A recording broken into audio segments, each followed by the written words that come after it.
Ketika mendengar kata poligami, apa yang pertama kali terlintas di benak Anda? Apakah poligami merupakan hak mutlak seorang laki-laki atau justru sebuah keringanan yang dibatasi dengan syarat-syarat yang sangat ketat? Lalu bagaimana sebenarnya Al-Quran menjelaskan tentang ini? Ini semua tidak lepas dari tafsir ahkam. Assalamualaikum warahmatullahi wabarakatuh. Selamat datang di kelas tafsir ahkam.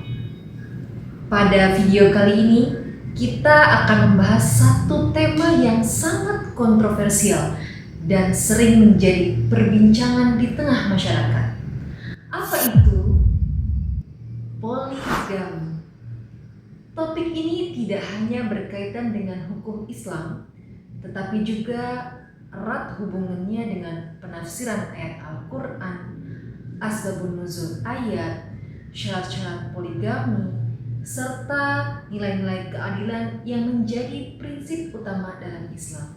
Setelah menyaksikan video ini, kalian diharapkan mampu menjelaskan konsep poligami berdasarkan ayat-ayat Al-Quran, khususnya surat An-Nisa ayat 3. Yang kedua, menjelaskan asbabun nuzul serta konteks historis turunnya ayat-ayat tentang poligami.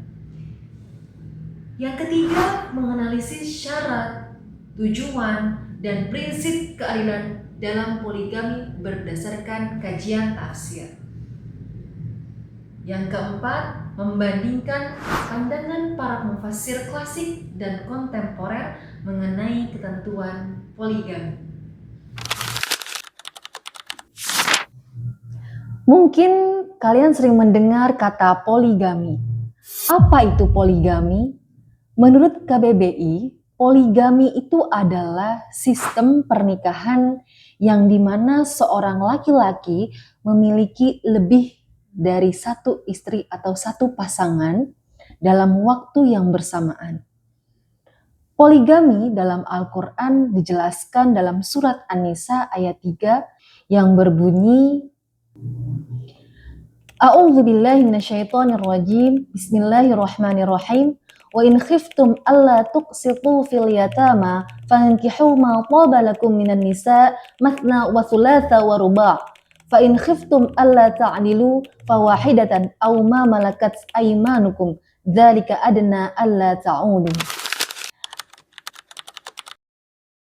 Mengapa ayat ini diturunkan? Ayat ini diturunkan karena kebiasaan sebagian wali yang hendak menikahi perempuan yatim dalam asuhannya karena kecantikan dan hartanya, namun tidak memberikan hak dan mahar secara adil. Ini diriwayatkan oleh Aisyah binti Abu Bakar. Adapun perbedaan pendapat para ulama klasik dan kontemporer mengenai surat An-Nisa ayat 3 diantaranya adalah Ibnu Katsir yang membolehkan poligami hingga 4 istri dengan syarat mutlak keadilan. Keadilan yang dimaksud adalah dalam hal materi, giliran, dan perlakuan. Sedangkan Imam Al-Baghawi dalam tafsirnya Ma'alimut Tanzil Al-Baghawi menafsirkan bahwa Allah membolehkan menikahi perempuan yang disukai dengan batas 2, 3, 4 disertai syarat mampu berlaku adil. Lalu bagaimanakah penafsiran menurut para ulama kontemporer? Imam Al-Qurtubi menjelaskan poligami merupakan rukhsah, bukan suatu kewajiban.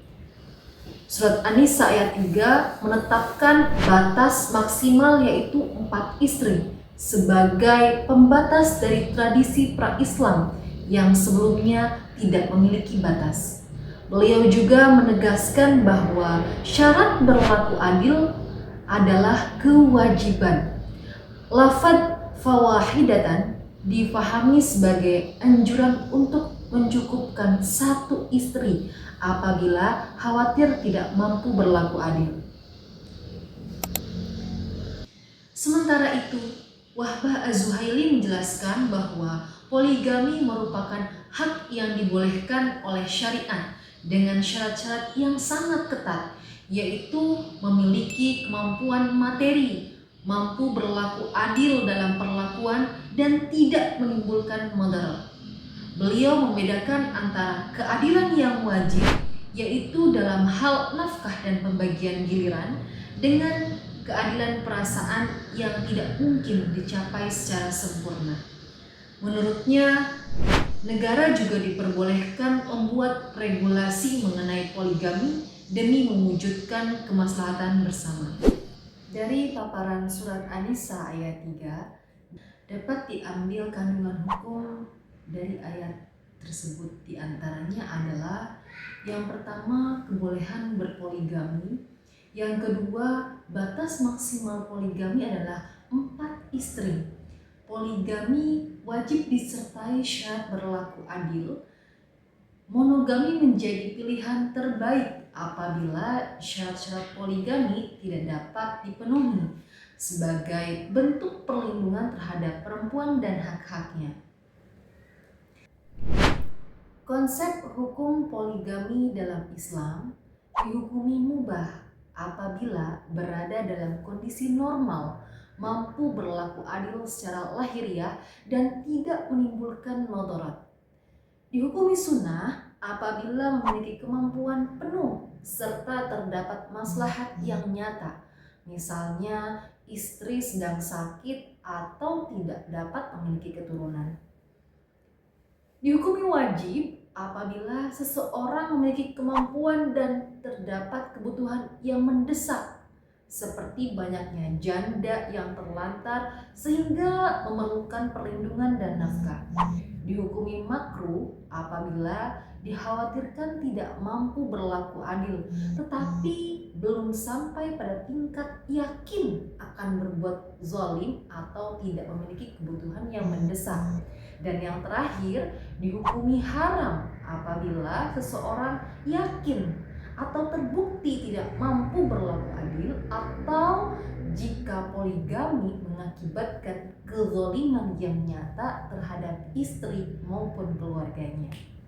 Beberapa syarat yang harus dipenuhi dalam poligami antara lain: batas maksimal memiliki 4 istri, mampu berlaku adil dalam hal-hal yang bersifat lahiriah seperti nafkah, tempat tinggal, dan pembagian giliran. Kemudian memiliki kemampuan finansial yang memadai, tidak menimbulkan mudarat atau kerugian bagi istri maupun keluarga, memperoleh izin dari hakim atau pihak yang berwenang sesuai dengan ketentuan hukum yang berlaku, dan memiliki niat yang baik serta tujuan yang sesuai dengan syariat. Memperhatikan kondisi sosial serta kemaslahatan semua pihak yang terlibat. Di negara Indonesia, praktik poligami tidak hanya berpedoman pada Al-Quran, tetapi juga diatur dalam Undang-Undang Nomor 1 Tahun 1974 tentang perkawinan beserta perubahannya dan kompilasi hukum Islam. Seseorang yang ingin berpoligami harus memenuhi persyaratan tertentu, termasuk memperoleh izin dari pengadilan agama. Dari uraian tersebut, kita dapat menyusun argumentasi bahwa poligami dalam Islam bukan sekedar persoalan boleh atau tidak boleh, melainkan harus difahami secara komprehensif dengan mempertimbangkan dalil Al-Quran, penafsiran para ulama, serta ketentuan hukum yang berlaku. Dengan demikian, setiap pembahasan mengenai poligami harus mengedepankan prinsip keadilan, kemaslahatan, dan perlindungan terhadap hak-hak seluruh keluarga. Saya berharap materi ini dapat menambah wawasan dan kemampuan analisis teman-teman semua dalam mengkaji ayat-ayat ahkam secara kritis dan ilmiah. Selanjutnya, silahkan pelajari kembali referensi yang telah direkomendasikan dan kerjakan tugas yang telah diberikan sebagai bentuk penguatan pemahaman terhadap materi. Terima kasih atas perhatian dan partisipasi kalian semua. Sampai bertemu pada pertemuan berikutnya. Wabillahi taufiq wal hidayah. Wassalamualaikum warahmatullahi wabarakatuh.